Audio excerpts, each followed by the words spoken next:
Welcome. In this video, we will explore how to star an audio file in Google Drive, making it easier for you to access your favorite tracks quickly. Let's dive into the steps. First, open the Google Drive app on your device. If you haven't installed it yet, you can download it from the App Store for your device. Once you have the app open, you'll be greeted by your Drive's main interface, where all your files and folders are displayed. Next, locate the audio file you want to star. You can scroll through your files, or use the search bar at the top to find it quickly. When you've found the audio file, look for the 3 vertical dots next to it.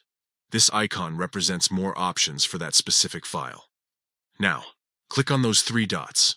A menu will appear with various options related to that audio file. Among these options, you'll see an option that says Add to Starred. This feature allows you to mark the file as a favorite, so it's easier to find later. Simply tap on Add to Starred, and just like that, your audio file is now starred. You can now access it anytime from the Starred section in your Google Drive. This is particularly useful if you have a lot of files and want to keep your favorites organized and easily accessible. To view all your starred files, go back to the main menu of Google Drive and look for the Starred section on the left sidebar.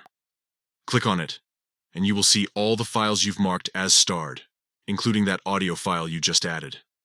By following these simple steps, opening Google Drive, finding your audio file, clicking on the 3 dots, and selecting Add to Starred, you can streamline your access to important audio content. Thanks for watching. If you found this tutorial helpful, please give us a thumbs up and subscribe for more tips on using Google Drive effectively. See you in the next video.